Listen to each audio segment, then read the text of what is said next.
during their championship run and all that stuff. Does the news of what's been happening in hockey with the Blackhawks taint your feelings about the championship team?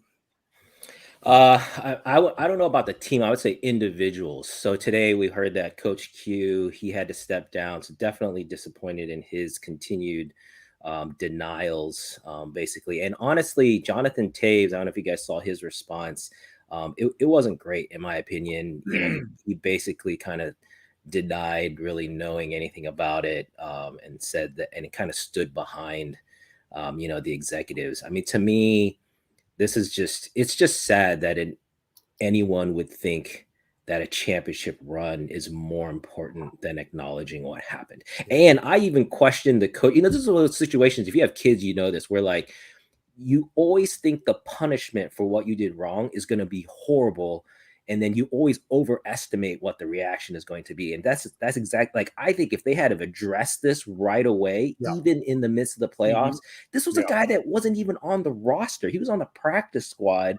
I mean, I think they would have been fine. And it wasn't like it was one of the head coaches. It was like whatever. It was the video coach. Yeah, as a video coach. No so name. Like, yeah. Exactly. So you get rid of those two guys, you move on. It would have been fine. Now they sat on it.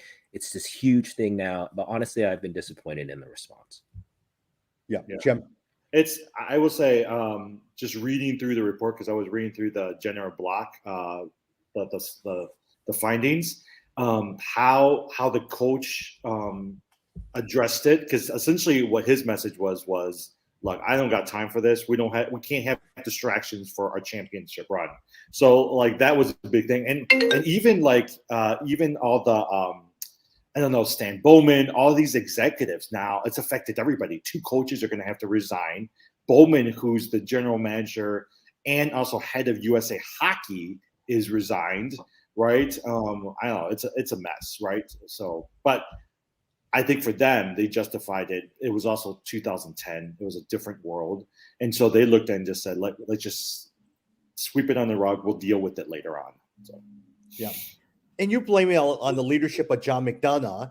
He was the president and CEO of the Blackhawks for many, many years, came over from the Cubs. And look, he turned around the entire Blackhawks organization. He created a winning culture that just did not exist. But you look back upon that, and the very fact, Jed, you mentioned is they could have easily just addressed it, talked through it, admit here's what's going on, and moved on. And we would have looked back at this championship run in a different eyes. Now we looked at it and says, look, you prioritize winning at all costs in spite of a person that was being hurt, and that was unacceptable. And you just look at all of the different men in a very different light. So that was that was disappointing. Look, I like Coach Q. I think he is a great ambassador for hockey, but this definitely tanks his mark in terms of how we perceive him going forward. Well, I mean, and I don't watch hockey very much, but Carolina, the team that he's coaching, is like the surprise team for the hockey this year and one of the better teams. And he's actually one of the winningest coach in NHL hockey, right? So this is like a big thing for him. Well, hey, let's I wanted to at least get your thoughts upon that, and just because we watch a lot of Chicago sports, but let's actually go over to some of our NFL fantasy matchup. We're going to talk a little bit about Week 8 news and notes. Jim, I'm going to start with you. What did you think about yesterday's game with the Cardinals and the Packers? Well, I think right before we got on, at the last play, I had a cup of water in my hands. I was going to chuck it. I was so mad. Like very mad. I was frustrated throughout the entire game because I was helping out with our girls' trunk or treat. And I kept looking at the phone and I was expecting like them to say Kyler Murray threw a touchdown, but there was nothing. And every time I looked, he only had like 6 points. And then when we started the second quarter, he threw an interception. And I was already frustrated. But then towards the last play, I was like, okay, I can at least get a touchdown potentially out of this and salvage the week. And then he throws an interception, and I was so frustrated. And I think that's my frustration right now is Kyler Murray has done really well. So the first couple of weeks, I had 30 points from him. And the last couple of weeks, he's just not done well, And part of it is just he's a small quarterback, but he's also inconsistent. And so all the critics on ESPN and also NFL Network today was blasting the Cardinals because they were saying, how the heck can you let a team with all of their star wide receivers win over you guys. But then Aaron Rodgers is a really, really good quarterback. Jed, thoughts? No, I mean, it was a nice win for Green Bay. I mean, I think Green Bay did exactly what they needed to do, which was focus on the run game. You guys saw the time of possession was huge in their favor. They really dragged out the game. Aaron Rodgers, I would just say, he was smart. He knew he couldn't throw downfield. I think he only had 2 throws beyond 20 plus yards. So he just kept it to the short dink and dunks, running the ball, controlling the game. They really did, in a way, deserve to win it. But Cardinals had that awesome fourth and goal stand, and then had this huge 99-yard drive. Momentum was on their hands. Yeah. I mean, they should have won the game. I mean, to me, it comes down to AJ Green was not on the same page, and for whatever reason, he didn't turn around for the ball. The ball was there. But yeah, a disappointing loss. I agree with Kyler Murray. I would just say, I mean, I think Murray is such a talent. I don't think, I have him in at least one. I have him and Joe Burrow in one team, but I pretty much am still just starting Murray all the way through because you just can't, he could just explode at any time. Really? You're going to choose him over Joe Burrows? Yeah, I think so. I mean, Murray is just such an explosive talent. The other thing is I also feel like his run game, his rushing yards usually make up for any deficiencies. But you're right. This was not a good game for him. So we'll see. Yeah. Hey, I will probably say I loved the game. I really enjoyed the game. I was sitting at the Bulls and Knicks game for Joakim Noah night. So the Wi-Fi at the United Center was a little slow. So I kept sitting there. And the next thing you know, I see Randall Cobb in the red zone, 2-yard touchdown. Then from that point on, no, I think he had 9-yard and 6-yard. So he had 3 catches for 15 yards, but he had 2 touchdowns. He got me 15 points. I was so happy. And the reason being, I was stuck between Michael Pittman, Dearness Johnson. I like Dearness Johnson, but Nick Chubb is coming back. And then from that point on, you also then had Randall Cobb. So I said, well, let's just pick Randall Cobb, and it worked. So I really enjoyed the game. Contrasted to Jimmy is I was sitting there cheering. I was hoping for one more because Aaron Rodgers is on my other fantasy team. I needed him to throw more yardage. Well, right now, especially because it's the middle of the season, depending on where you are in the rankings, every win is really important, right? So the 2 teams that Kyler Murray is on, I'm like right in the middle. And so I can't handle any more losses because I want to try to make the playoffs. And so that's why I'm like monitoring what some of these guys are doing. I will just say I still think Pittman is a good play for anyone out there listening. I think he's going to have a good weekend. And so, Tommy, I don't think he could have gone wrong either playing Cobb or Pittman, but I think Pittman's going to have a good game. Yeah. You're always trying to make decisions as well, too. That's why we do starter sit, because you're looking at matchups. You're looking at, and at the same time, it comes down to gut feelings a lot of times. You're sitting there, okay, I look at the matchups. I think I have a gut feeling, and sometimes it works. Sometimes it doesn't work, and you got to work through it. Yeah, and one thing to remember now as we get into November, don't forget the weather. The weather has a big impact on these games in the cold and, rainy areas. Like, for example, the Chicago game this weekend, we'll see. It looked like the weather might improve on Sunday, but right now it's rainy. And so anytime you know that ahead of time, then you got to downgrade all the passing, receivers and the passing for the quarterback, and you got to upgrade the rushing. That's why the stadium guys are always the best players to go after. Yeah. And that's why I think a lot of times look at the last Sunday is that there was a downpour in San Francisco, and you knew the wide receivers would not do well. Elijah Mitchell had probably his best game of the season last week. Yeah, exactly. In that Tampa game too. I mean, it was same thing. Like, you knew it was just wet, and so what could they do? Yep.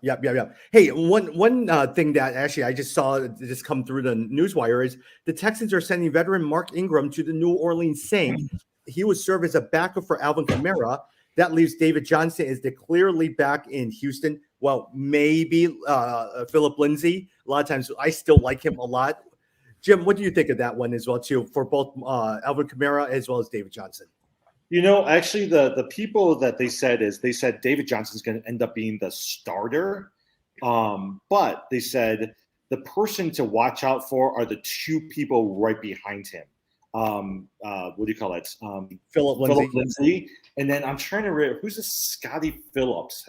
I don't know if you guys can take a look at him. I'll take a look at him. But Scotty Phillips has been on the practice squad. But during preseason, he did really well. And there's a lot of people in Houston who's been really lobbying for him to end up being like be given a chance because they think really highly of him. Yeah, and I'll just say I've got Alvin Kamara in one league, so I'm curious to see how much that Ingram eats into his carries, if at all. I'm not worried at it at this point, but we'll see. Well, I think who is it? The coach, Sean Payton, was saying he did a press conference the other day, and during his weekly talk, and one of the things he was saying is he said, we like Mark Ingram. He has a good relationship with Kamara. The other reason is as the week is going on, especially with 17 games this season, we just want to keep him fresh, and so that's one of the reasons why they brought on Mark Ingram. And he was saying that Alvin Kamara was actually the one who really advocated for Ingram to come back. Yeah. A couple of things in terms of depth chart. There's David Johnson, Philip Lindsay. After Philip Lindsay, officially on depth chart is Rex Burkhead and then Scotty Phillips. Yeah, Scotty Phillips is the one that I've been reading about. All the Houston folks keeps advocating for him. Yeah. Jed, Zach Wilson, MRI confirms a PCL sprain. He is expected to miss 2 to 4 weeks. The Jets traded for Joe Flacco on Monday. It looks like quarterback Mike White is starting. Well, look, we talked about this on Tuesday as well, too. Corey Davis, are you starting him at all? Is there any reason you're starting Corey Davis this week?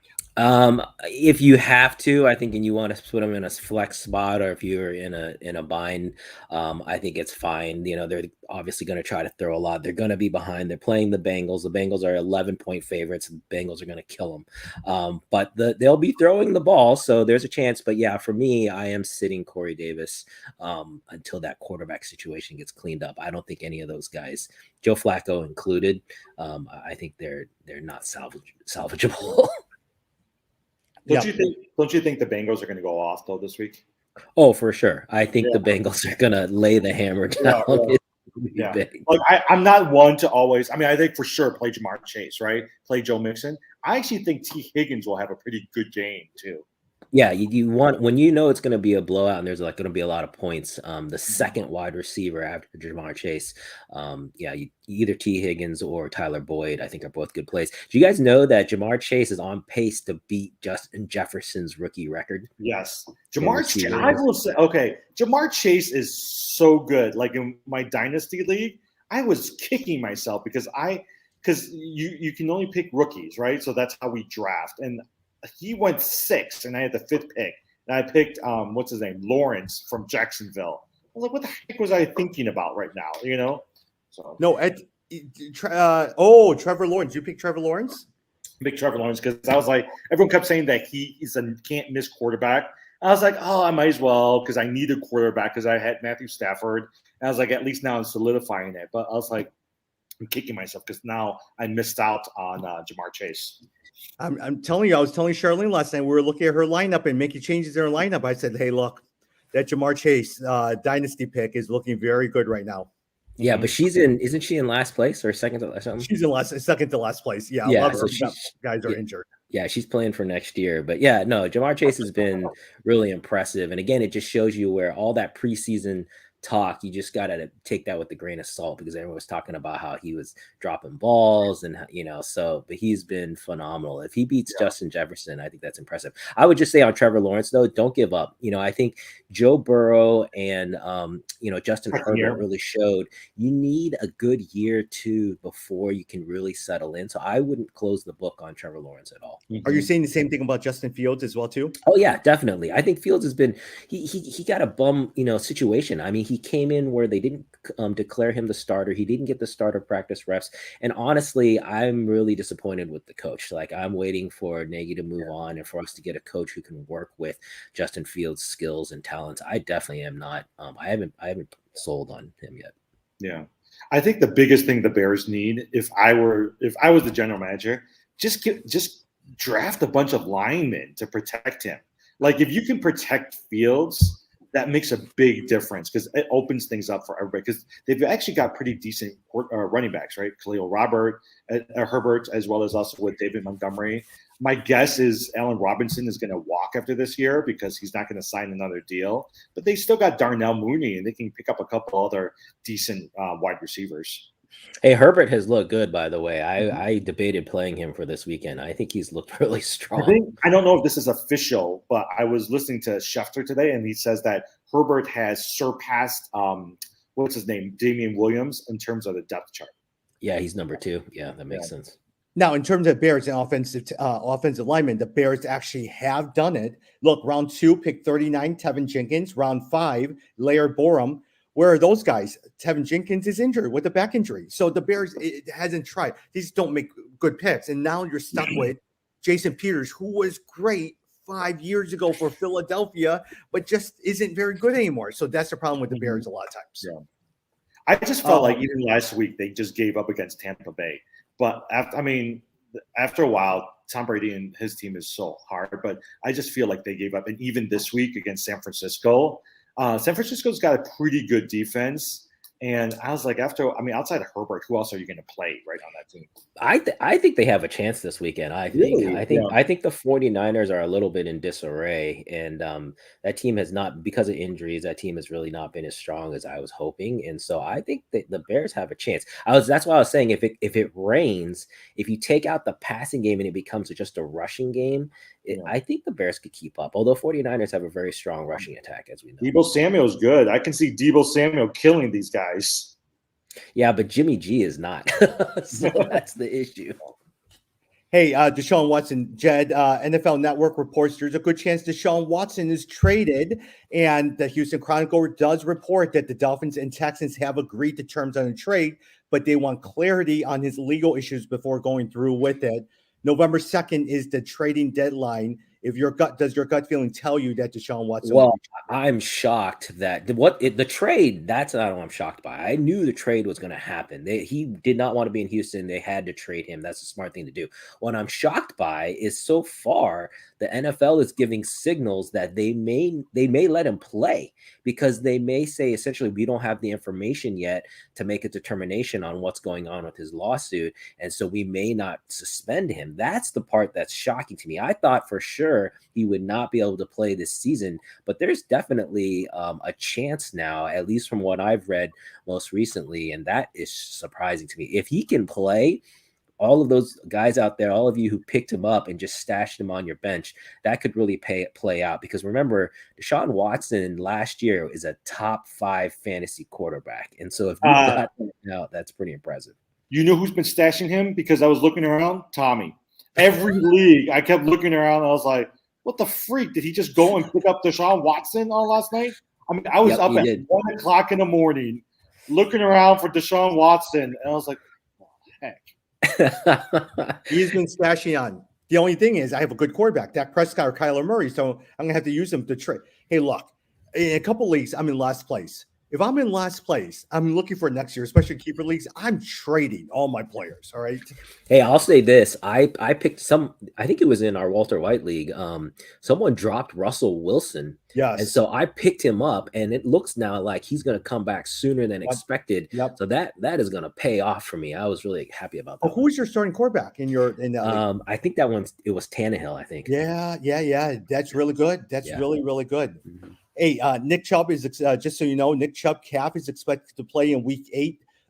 The Ernest Johnson was a great 1 week fill-in, but Nick Chubb is now back in week 8 as well too. George Kittles is expected back in week 9. Here's one, Jim. Sam Darnold was benched for PJ Walker in the fourth quarter, but head coach Matt Rule says that Darnold is still our quarterback moving forward. But man, without Christian McCaffrey, they are terrible. Do you like any of the players in Carolina this week at all? Not this week, by the way, as I'm talking to you. I'm going through other leagues, just making sure Deshaun Watson isn't still sitting out there. I was like, oh, he's taken up and everywhere. You know what? I don't. I still think Sam Darnold's gonna end up being a quarterback. I think they're just waiting for Christian McCaffrey to come back. He's scheduled to come back. He can get off the IR next week. Reports are that he's progressing. They're going to watch him practice. The only problem is this happened a few weeks ago, right, where they said the injury's not that bad. It's week by week. He might play, and he doesn't play for a while, right? And so my only worry is that even though he's scheduled to come back next week, it might be a few more weeks before he's able to come back. With that said, I would say the only person that you would want to play is maybe DJ Moore, because Robbie Anderson's not doing well. He is getting a lot of passes thrown his way, but he's not catching them. Chuba Hubbard, quite honestly, has not done what Mike Davis did this year. And Sam Darnold has really regressed without Christian McCaffrey behind him. Yeah, the only thing I'll say though is they're playing the Falcons, so they're not exactly playing, a top tier defense. So if you're desperate, I wouldn't be too scared to play a DJ Moore or even a Chuba Hubbard, because again, I don't think the Falcons. I think there's going to be points to be had here. I think both ways. If you've got your Falcons players too, I would put them in. Obviously, Kyle Pitts has been really starting to pick up now and playing much better. But yeah, I mean, I agree. Generally, you want to stay away from the Panthers, but this weekend it could be okay. Go ahead, Tom. No, I'm expecting Kyle Pitts to continue to go off again. Yeah. So my only disagreement with that, Jed, is if you looked at the Falcons defense this past week, right? And it's only because they got back on the bye. Their actually defense did pretty good. Deion Jones had close to like 13, 14 tackles. Alucon, another member of their defensive corps, ended up getting like close to about 15 tackles, right? And so they actually have pretty decent defensive players. And so I just don't have any belief in the Carolina folks, but I do think Atlanta's starting to come on. I think in the last 3 games, they're 3-0, and Matt Ryan's been doing pretty good. Yeah. Hey, Jerry Jeudy is expected to play in Week 8. J.J. Watt's undergoing season-ending surgery. Odell Beckham is not planning to undergo surgery on either of his injured shoulders. Ryan Fitzpatrick is walking around on crutches, but still weeks away from returning. Jonnu Smith is probably going to be ruled out with a shoulder injury. So those are some of the news and notes that we have. Jed, what are your weekly picks for this week? So this week, it's interesting. I don't know if you guys noticed this article. They were talking about how, obviously the NFL really wants there to be parity. They like it when games are close and tight. I think it was week 6 they had the most blowouts, and they defined blowouts as a win by, I think, more than 2 touchdowns. And so that's something that it's interesting. It's something that the NFL as a whole is going to keep watching, because this week when I look at the lines, the betting lines, there are some big spreads. So you've got the Bills are 14-point favorites over the Dolphins. Generally, you don't see, double-digit spreads. The Bengals are 11-point favorites over the Jets. The Rams are 14-point favorites over the Texans. So you have some big spreads. And so it's just interesting to see. I think those are it just will be interesting to see what the NFL does in response. Like if they try to improve either the picks or something among some of the lower teams. So that was just something I wanted to mention. As far as picks for this weekend, it was kind of tough. I think one is the Cowboys coming off their bye. Somehow they are not favorites. They are underdogs to the Minnesota Vikings. It's because it's up in Minnesota. Here's another betting tip actually for you guys. Generally speaking, the home team automatically starts as a 3-point favorite. And then you work from there. So Minnesota is a 2.5-point favorite against the Cowboys. I like the Cowboys to win that game though. The other one I'm going to take, go ahead. Jed, I was going to ask you for that. Don't you think that a lot of it is also around the uncertainty of whether or not Dak Prescott's going to be playing? So I would imagine that Prescott is going to play. That might change some of the lines as well, too. Yeah, that's actually a really good point. I didn't pick up that. Did they not declare him for the game? I thought they said he was playing. Most likely he's going to play, but he's still limited in practice. So they have not officially said he's good, Okay, so that's definitely a thing to watch for, because obviously if they don't have if they don't have Dak, then that definitely changes things. The other one I wanted to mention was that was it Titans and the Colts? No. Yeah, well, Titans and the Colts, yes. So Titans are playing the Colts. The Colts are 3-point favorites again because it's in Indianapolis, but I really like the Titans. I think the Titans are starting to come on. I think Derrick Henry obviously has been playing well, but now you're really seeing A.J. Brown finally is coming around. Julio is there. I think the key with Julio is not good for fantasy, but he's been taking pressure off of A.J. Brown, which is letting A.J. Brown really do his thing. But I think that the combination now of that passing game coming around with Derrick Henry, I think the Titans are really strong. So I like the Titans in that game. All right. Speaking of that, let's go through some games. Titans 5-2 against the Colts 3-4. Carson Wentz has been doing well. But Jed, let me ask you go. The Colts have allowed the 5th fewest fantasy points to running backs this season. Who's going to win out, Derrick Henry or the Indianapolis defense? Derrick Henry. Derrick Henry is a beast, man. This guy is unstoppable. I think I have no problems playing him. And even if he doesn't get his rushing yards, I expect there to be at least a touchdown or two there. So I'm still playing Derrick Henry. Yeah. Another person for you to watch is Jonathan Taylor. I think will do really well. Titans have allowed the 8th highest yards per carry in the NFL this season. And Jonathan Taylor has been doing really, really well. And the Titans defense is not good. So I'm expecting there to be points to be had both ways, but I do think Tennessee will win out. I can see Jonathan Taylor next year being like the 3rd or 4th running back that's taken in the draft. Yeah, he has looked I have to admit, he has looked very, very good. And it's nice that he stayed pretty much injury-free so far. So that's been good.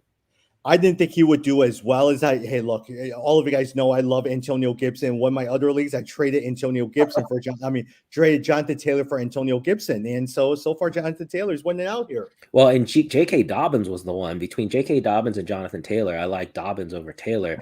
But obviously, Dobbins has been out the whole year, so hasn't played out. Jim, Steelers versus Browns, 3-3 Steelers versus the Browns, 4-3. We all know about Najee Harris, but and Deontay Johnson is always going to be good. Chase Claypool, what do you think of him? I think if you need a 2nd or 3rd wide receiver, Claypool's going to get his fair share. I don't know if I would play him as my 2nd receiver, but for sure number 3 if I have him on the roster. I think for Najee Harris for sure is going to be your number 1 wide receiver out there. Running back. Are you guys playing any of the Cleveland Browns wide receivers? You think like Jarvis Landry maybe as a play? I think Jarvis Landry for me would be my number 3 receiver. I don't know about Odell Beckham. I don't know about any other tight ends. Even Peoples-Jones, I'm not going to take a chance on. But Jarvis Landry, he's projected to score 11 or 12 fantasy points. And so for a 3rd one, he's actually not that bad. Yeah. Jed, Patriots 3-4 against the Chargers 4-2. With Jonnu Smith injured, are you looking at Hunter Henry, who becomes probably your primary wide tight end over there? And also Damian Harris had a very good game last week. Jed, what do you think of the New England? Well, I love the whole. So Hunter Henry, obviously being a former Charger, we always love revenge games, and do not think that teams don't think about that. They definitely do. So would not be surprised to see Hunter Henry intentionally focused, or the Patriots focused on getting the ball to Hunter Henry. So I love that as a play. Obviously, though, the Chargers are a strong team. I expect the Chargers to win this game, but Patriots always play tough. As we always expect, they always have a good defensive plan. But yeah, if you've got Hunter Henry, that was me. And actually, Hunter Henry's probably on some waiver wires out there. So if you need tight end help, not a bad play at all this weekend. Especially Bill Belichick against younger quarterbacks. He always does well. Couple of stats for you to know. The Chargers have allowed the 5th most fantasy points to tight ends in 2021. And also, this actually helps with Damian Harris. The Chargers have allowed more than 3+ rushing touchdowns in 2 straight games in the last 2 weeks. Yeah. The other thing about this particular game, I was just listening to one of the podcasts driving in this morning. They were saying that Keenan Allen is actually not the number 1 wide receiver. And in fact, he's going down the road of starting to regress. And so he's not a player that they're looking to be your number 1 receiver every week on your fantasy league. Yeah, I'm still looking I agree on that. I think Mike Williams is the number 1, but I'm still looking for the consistency. Mike Williams has had a pretty good season, but there have been a couple games where he just kind of disappeared. And so we'll just have to see if he can maintain that consistency. But yeah, I think Keenan Allen's days of being number 1 are pretty much out the window. Jim, Washington 2-5 against the Broncos 3-4. The one person that I want to talk to is the running back committee, Javonte Williams and Melvin Gordon. Everyone's starting Javonte Williams. Is anyone starting Melvin Gordon anymore? I don't think so. I think you're starting to see the trend being very similar to what happened to Cam Akers last year. It's around this time when Cam Akers really took the running back position, had a couple really good games, and he became the full-time starter. I think that's what's happening with Williams right now. Yeah. Jerry Jeudy, are you even starting him this year? He does come back from injury. Cortland Sutton has been doing decently well, but Jerry Jeudy had a great week 1. I don't know. I'm still suspect on on Bridgewater. And so I think for me, if I had Jeudy on my team this week, I'll just take a pass. see if I have other better receivers out there and play them and just see what happens in week 1. I always think that unless it's a superstar, I'm always a little hesitant to play a person on their first week back from a injury. Yeah, I agree with that. I like to slow play it a little bit. I wouldn't mind throwing Judy into a flex position though, if you need it. Again, Judy's a talent, supreme talent. And when he played last time together with Cortland Sutton, it's just nice having both options. It really takes the pressure off of each other. So if anything, I think this could really help Cortland Sutton for this game as Jerry Judy kind of eases back in. He'll take some defensive pressure off of Sutton, and I can see Sutton having a really strong game. But after that, I would expect Judy to ascend to be the true number one there. You know who's actually having a decent season? Noah Fant. Yeah. If you look at Fant, right, the last couple. And who knows what's going to happen with Judy coming back? But Noah Fant, he's had quite a bit. Like last week, he had 7 balls thrown his way. The week before that, he had 11 balls. And so he's actually getting quite a few looks and being on offense. Oh, I think he's top 10. I think he should be on a starting. I think he should be a starting tight end in a 10 to 12 team league. Just so you know, Noah Fant is tight end 6 in 2021 this year. Oh, who's the other 5? Who's the 5 before him? I have no idea. Oh, Kyle Pitts, Aaron Waller. Yeah. You know who's not in that? I bet the San Francisco guy is not on there. Yeah, Kittle's because he's been out. Yeah. Jed, Buccaneers 6-1 versus Saints 4-2.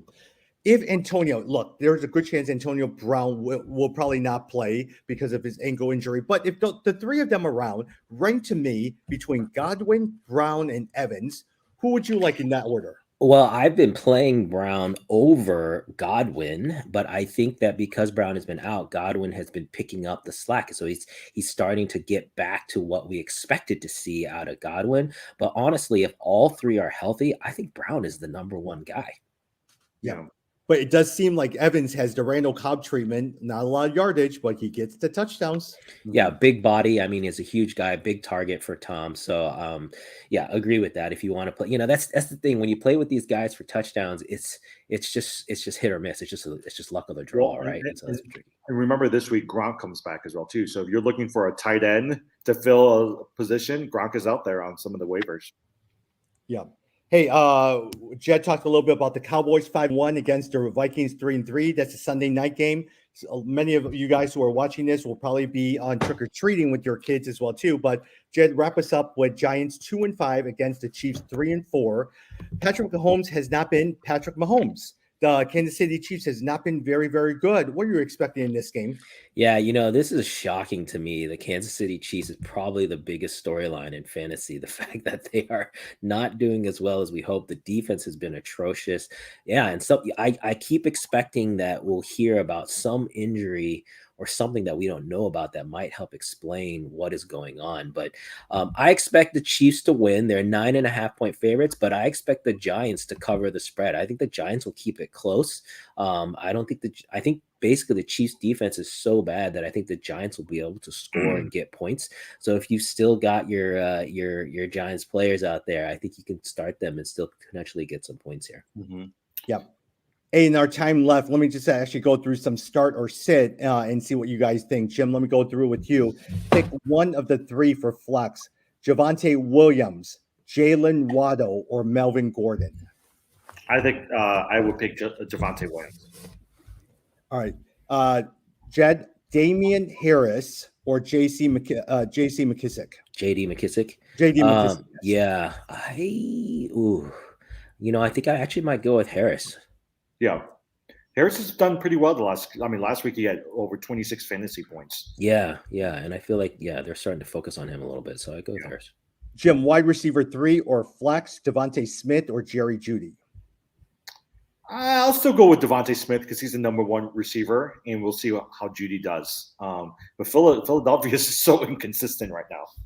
Yeah, I was going to say I think Jerry Jeudy. Actually, I would go Jerry Jeudy on that one, just on talent. I think Devante Smith is still we don't know what the book is on him.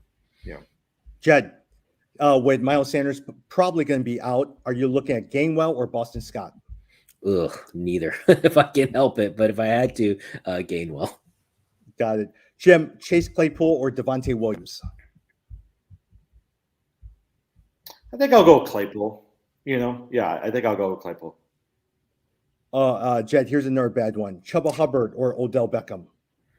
Ooh. Not Odell Beckham. Yeah, not Odell. I would say Chuba Hubbard. You know what? I want to back up on my the Philadelphia Eagles ones. I just realized they're playing the Lions.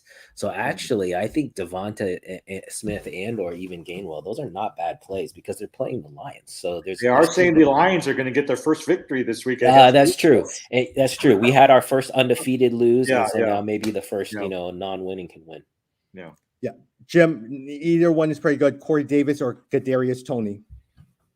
If I had him, I would take a chance on Tony. Yep, agree. Like if he's playing, he's actually a pretty good start. And here's another good player who's been decently well for Buffalo: Emmanuel Sanders or Marquise Brown? Jed. Oh, that's tough. Yeah, I've actually picked up Emmanuel Sanders in a couple spots. But man, Marquise Brown has been the clear number one. I think I'm going to have to say Marquise Brown. Yeah. Jim, Brandon Cooks or Julio Jones? Neither of them are doing well. Brandon Cook started really strong, but the last couple of weeks he's at single-digit fantasy points, but he's still your number one receiver, right? I think Tyrod Taylor is coming back. I don't know if he's starting, but for sure, if Tyrod Taylor is going to start, play Brandon Cooks. Yeah, you know what? I'll still play Brandon Cooks because Julio has just not done well, right, the last few games. Jed, T. Higgins or Jarvis Landry? That's a good one. I'm going to go with T. Higgins because I think they're going to crush the Jets. Hey, who's Baltimore playing? You had me on Marquise Brown. Are they playing this weekend? You know what? Is Baltimore playing? Yeah, Baltimore's not playing this weekend. That's why I was like so thrown off. I was like, I think Baltimore's off this weekend. Okay, you know what? Baltimore is on bye. Okay, you're right. So don't pick pick Ravens. Baltimore's are both Raiders and Baltimore are both on bye. Raiders at 5-2 and Raiders at 5-2. You're right. Yeah. All right, Jim. Last one. Devontae Booker or Darrell Williams? Darrell Williams. I still think the Chiefs can turn it around, right? I think we talked about this earlier. If they can if their defense is not going to stop anybody. But if Patrick Mahomes can just stop trying to make big plays and they just go consistent, Kelsey running back, and then occasional big play to Tyreek Hill, they'll be fine. So that's why I do think that in order for them to do well and stabilize, they're going to need the running back. Here's a big question: is will the Chiefs make the playoffs? I think they should. Yeah, for sure. How they're going to do beyond that, I don't know, but I think they. I don't know how you can say for sure. I mean, they're definitely not going to win their division, so they're going to have to win the wild card. To win the wild card, they already have 4 losses. Yeah, that's a tough proposition. They pretty much can't. They can maybe lose one more game, maybe. So I don't know. I don't know if they make the playoffs. Don't you think at some point Mahomes and Reed is going to be like, okay, like we need to put a stop to this. We can't keep doing all these crazy plays. We can't keep trying to push it and hope that we'll throw a Hail Mary and we'll win this game.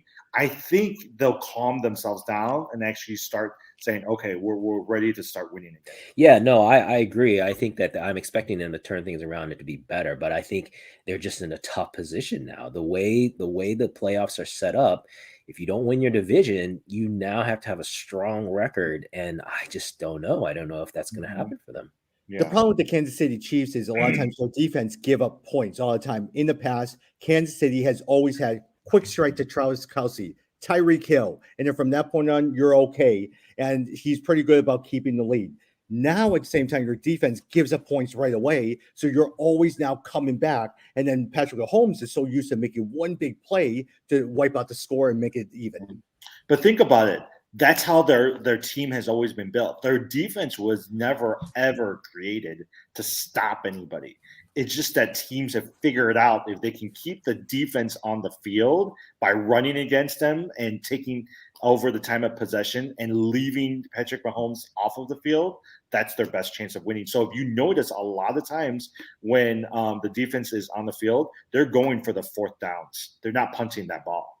Yeah. Jed, you know what? Since I messed up on your Marquise Brown, let me give you one final one. Going back with Emmanuel Sanders, Michael Pittman, or Chase Claypool? Okay, I wouldn't pick Chase. So for me, it's between Pittman and Sanders. And Sanders, the Bills are playing Miami, so I expect them to kill them. But that means I don't think they're going to be throwing it as much. I think you're gonna see a lot of runs just to milk the clock. Whereas I think Tennessee versus Indianapolis is going to be a shootout. So I'm picking Pittman all the way there. Yeah. Comes down matchups. Very good. Yeah. All right. We'll be back on Tuesday. Any lasting thoughts from both of you guys on basketball, on hockey, on baseball, anything you want? The only thing I think I'm monitoring is next week is the deadline for free agency, right? So Deshaun Watson, we talked about. I do think there's a couple of players that I've been monitoring on waiver wire, i.e. a Marlon Mack, who's going to be traded, who actually is going to become fantasy relevant. So if you're looking at players to add, look for potential people who's going to be traded this coming weekend. Yep, that's a good one. The other thing I'll just say is I think Chicago Bulls, man, they're the real deal. I'm expecting them to get the number 4, number 5 seed. They've looked great this season, so super Did you excited. hear? Is Zach Levine? Isn't he didn't he hurt his hand or something? Somebody was saying that. Tommy, you were at the game. He has a small low fracture in his thumb, non-shooting thumb. Just so he should be okay, but small, tiny little fracture in his non-shooting thumb. Yeah. Oh, the other thing, Charlene got a T-shirt yesterday. Yeah. Oh, that was great. Yeah, nice. Wait, did it actually the ones that comes down or did someone Parachute. Actually, you know what? I got the T-shirt because I was the tallest one in my section, and so I was able to reach up and grab it. Jed, his wife, is all about these freebies. Oh, You get so excited about these things. Oh, that's huge. That's great. I mean, that's really cool. I had a friend who got one before, so that's super exciting when I love when they come down. So if you've never been to a Bulls game, they shoot out these T-shirts on parachutes and they just float down into the stands and you reach out and grab them. Yeah, and no, she was a little frustrated because we could have gotten the second one because as one was falling, there was another one falling right behind me, so I missed that one. She was saying, "You missed both of them."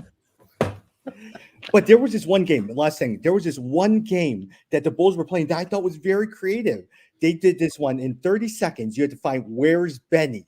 So one of those between timeout games. And so they scanned the crowd, and that person who they pick has to figure out where Benny the Bull is hiding within the stadium. Like, where's Waldo? Oh, that's fun. Yeah, the Yeah, Bulls, that was great.